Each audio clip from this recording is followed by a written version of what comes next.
시간 컨설턴트들이 공통적으로 하는 말이 있습니다. 어떤 분야에서든지 짜투리 시간이 나기 마련인데 그 시간을 어떻게 사용하느냐가 그 사람의 성공과 실패를 결정한다는 것입니다. 매일 회사에 나가는 직장인의 하루의 삶을 한번 생각해 보시기 바랍니다. 일을 하다 보면 마치는 시간이 늦어질 수가 있습니다. 미팅과 미팅 사이에 비는 시간이 생기게 됩니다. 출퇴근이나 아니면 어떤 곳으로 이동하게 될 때 트래픽에 막혀서 그냥 길에서 시간을 보내는 적이 많습니다. 보통 사람의 경우 이런 짜투리 시간을 다 합치면 평균 최소한 2시간 이상이 다들 된다고 합니다. 이런 상황에서 성공하는 사람은 그 짜투리 시간을 창조적으로 사용할 줄 압니다. 귀중한 시간을 그냥 멍하니 보내지 않고 그런 짜투리 시간에 할 수 있는 일을 찾아서 하게 됩니다. 한국에 사는 어떤 분이 저에게 이렇게 얘기를 합니다. 이제 지하철을 타고 가면 어디 딴 데로 이동하게 될 때 이제 지하철 문이 쫙 열리고 그러면 전 그 에스컬레이터를 타고 어디로 이동하게 되는데 그게 뭐 5분이고 뭐 7분이고 이렇게 시간이 걸린다고 그럽니다. 그러면 그럴 때 그 시간을 그냥 보내지 않고 그 시간에 꼭 전화해야 할 사람한테 전화를 한다고 합니다. 그런 시간에 전화를 하지 않으면 정말 길게 집중해서 일해야 될 때 반드시 꼭 전화해야 중간에 끊고서 전화를 할 일이 생긴다는 겁니다. 우리는 매일 똑같은 분량의 시간을 제공받습니다. 사람의 차이 없이 모두 24시간을 받고 그리고 1초도 그 차이가 없습니다. 하나님께서는 우리에게 매일 똑같은 분량의 시간을 선물로 주시는데 우리는 이 귀한 선물을 낭비하지 말고 짜투리 시간까지 다 사용해야 할 줄 알아야 됩니다. 혹시 여러분 아무 생각 없이 멍하게 지내는 때가 많지 않습니까? 쓸데없는 곳에 시간을 낭비하고 있지는 않습니까? 사실 인생을 지혜롭게 산다는 것이 남들보다 일찍 시간의 귀중함을 깨닫고 짜투리 시간까지 귀하게 사용하는 것입니다. 그렇게 시간을 잘 사용하는 사람이 인생에 성공합니다. 우리의 신앙생활도 마찬가지입니다. 하나님께서 우리에게 똑같은 시간을 주셨는데 우리가 그 시간을 어떻게 신앙인으로서 사용해야 될까요?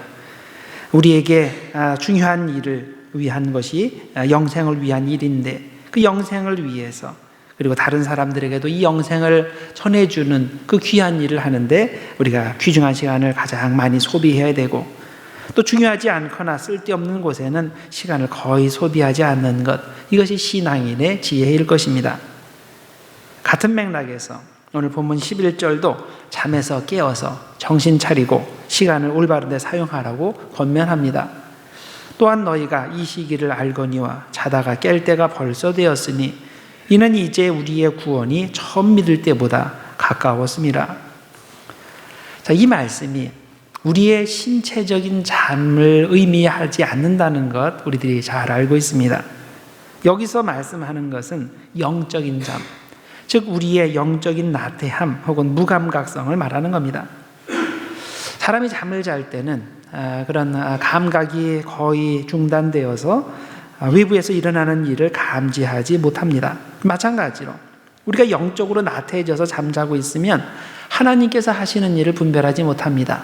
그리고 우리 눈앞에서 사탄이 우리를 잡아먹으려고 달려들어도 그것을 깨닫지 못합니다. 그래서 11절에 더 이상 잠에 취해 있지 말고 당장 일어나서 깨어 있으라고 깨라고 경고하고 있습니다. 우리의 구원의 때가 점점 가까이 오게 되면 사탄 마귀가 더욱더 거세게 공격을 해옵니다. 자, 그런데 그렇게 잠만 자고 있으면 어떻게 하냐는 거죠. 대단히 위험한 상황에 처해 있는데도 그것을 모르니 그런 상태로 계속 가면 파멸을 맞이하게 될 테니 당장 일어나서 정신 차리라는 것입니다. 플로리다의 팜하버에 77세 된 어떤 남자분이 살고 있었습니다. 그런데 이분이 아주 심각한 목류병을 앓고 있었는데 어느 날 밤에 급기야 사건이 일어나게 되었습니다. 이분이 한참 잠을 자다가 갑자기 일어나더니 지팡이를 잡고서 그 문을 열고서 밖으로 나갔습니다. 집 앞에 큰 연못이 있고 그 주위를 둘러서 제방이 설치되어 있는데 이분이 그쪽으로 가다가 그만 제 방에 걸려서 이렇게 넘어져서 그 연못 안으로 풍덩 빠지게 됐습니다. 그런데 이 연못에는 악어들이 살고 있었습니다. 플로리다에 이 악어들이 많죠. 이 할아버지가 풍덩물에 빠지자 악어들이 할아버지에게로 점점 다가옵니다. 조금 지나다 보니까 자기가 이렇게 찬물에 들어가 있으니까 정신이 번쩍 나죠. 그래서 눈을 떠서 보니까 악어들이 자기에게 막 다가오는 것이 보입니다. 어떡합니까? 살려달라고 소리를 쳤습니다. 근데 옆집에서 그것을 들었습니다. 그때가 새벽 5시경이었는데 옆집에서 그 소리를 듣고 빨리 경찰에 신고해서 경찰이 급히 왔습니다. 경찰이 오고 나서 그 안경을 보니까 그 할아버지가 지팡이 잡고 나갔다 그랬잖아요. 지팡이를 잡고서 악어들 못 오게 이렇게 막 악어들과 싸우고 있더랍니다. 아마 경찰이 조금만 늦었으면 그 할아버지는 그 악어들 아침밥이 되었을 겁니다. 이 세상에서 몽유병 환자로 사는 것, 위험에 처할 때가 많이 있습니다. 이런 식으로 잠을 자면서 걷는 것보다는 차라리 아예 못 걷는 게 훨씬 낫겠죠. 아마 다리가 불편해서 못 걸었다면 그럼 이런 식으로 이 할아버지처럼 그런 위험에 처해지는 않았을 것입니다. 우리의 신앙생활을 돌아볼 때 우리도 이 할아버지처럼 영적 잠에 취해서 이리저리 돌아다니고 있지는 않은지 생각해 볼 필요가 있습니다. 혹시 아무 생각 없이 그저 습관적으로 교회에 왔다 갔다 하고 속회에 왔다 갔다 하지는 않습니까? 이런 상태로 가면 언젠가는 큰 곤경에 빠지게 될 겁니다. 당장은 큰 문제 없이 살 수 있습니다. 그러나 이 상태가 지속되면 절대 오래 가지 못하고 결국 우리에게 큰 문제를 가져다 주게 됩니다. 그런데 이런 식으로 결국 우리의 영적인 잠을 통해서 문제가 올 때 이 문제는 악어에 물리는 정도가 아닙니다. 악어보다 더 위험한 존재, 우리의 영적 대적자인 사탄에게 물리게 됩니다. 그래서 베드로전서 5장 8절에 뭐라고 경고합니까? 근신하라, 깨어라. 너희 대적 마귀가 우는 사자같이 두루다니며 삼킬 자를 찾나니 너는 믿음을 굳건하게 하여 그를 대적하여라 라고 하였습니다. 여러분, 이 세상에는 사탄의 함정과 공격이 너무나 많이 있습니다. 사탄이 그냥 가만히 앉아 있는데 우리가 그 사탄이 파놓은 함정에 스스로 찾아가서 빠져 들어가는 것이 아닙니다.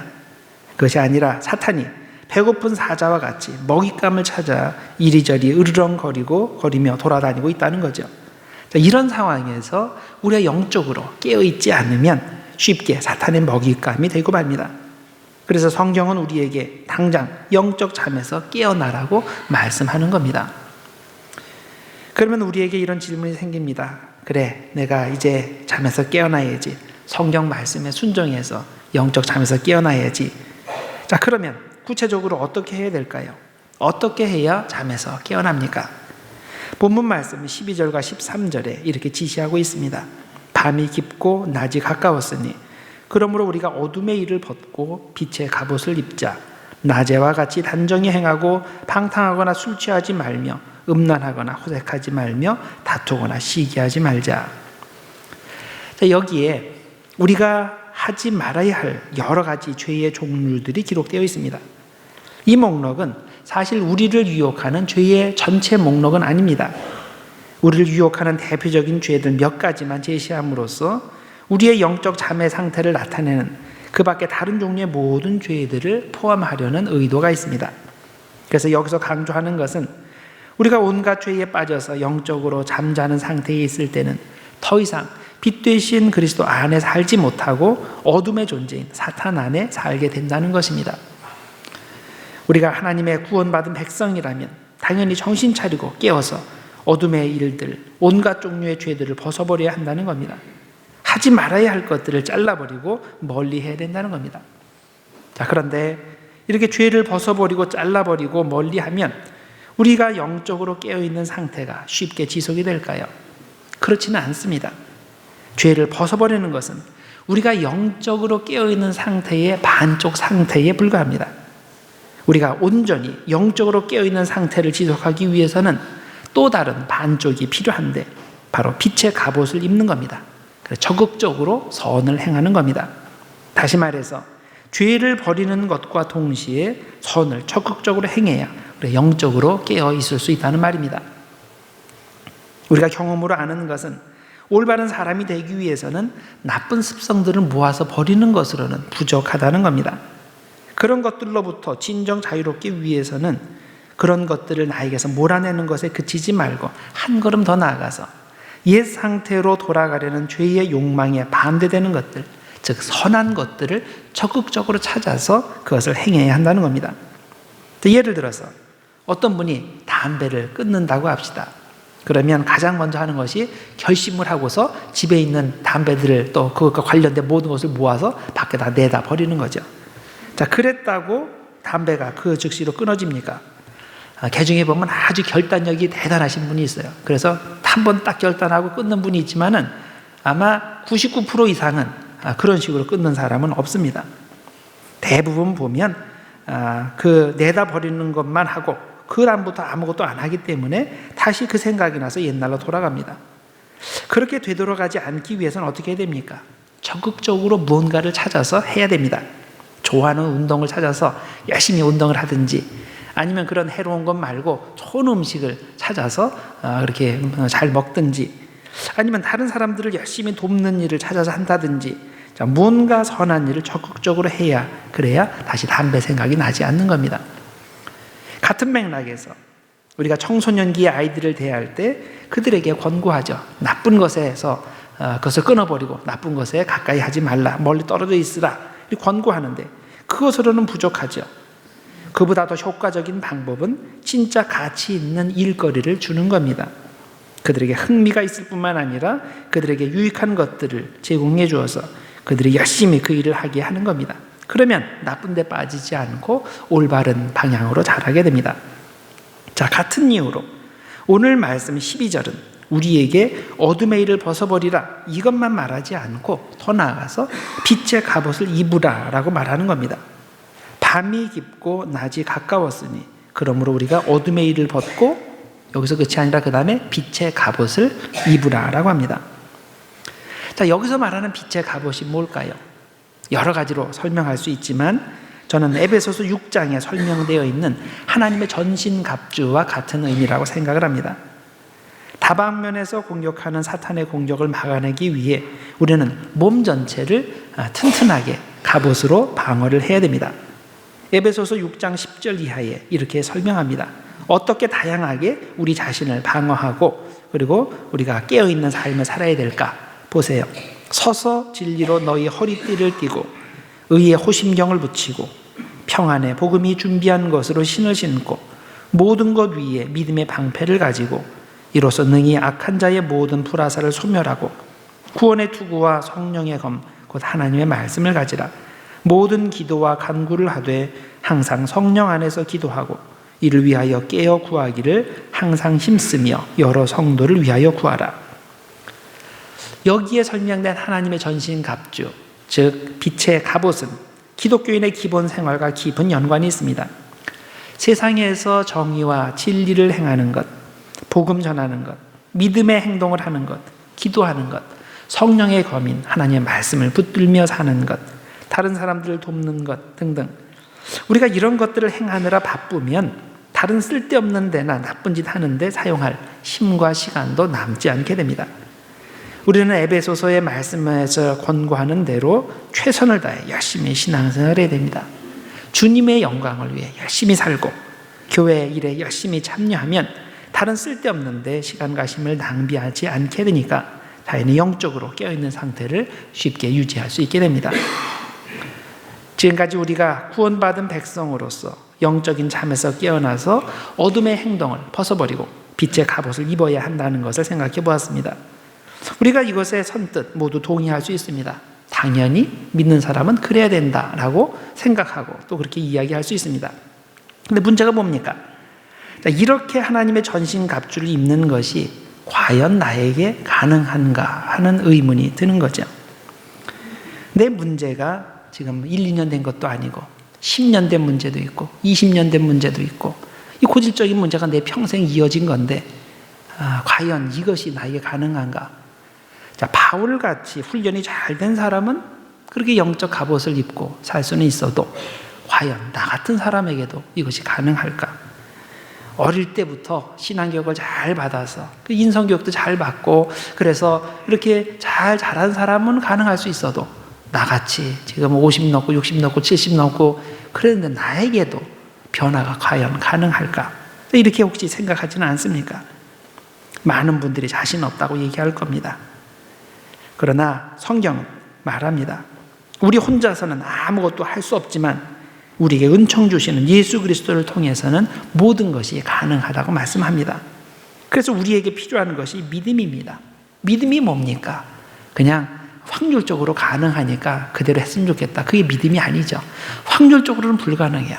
그렇지만 예수 안에서 가능하다고 했으니까 그래 내가 예수 안에서 열심히 기도하며 노력하면 나에게도 가능하다라고 생각하고 가는 것, 이게 바로 믿음입니다.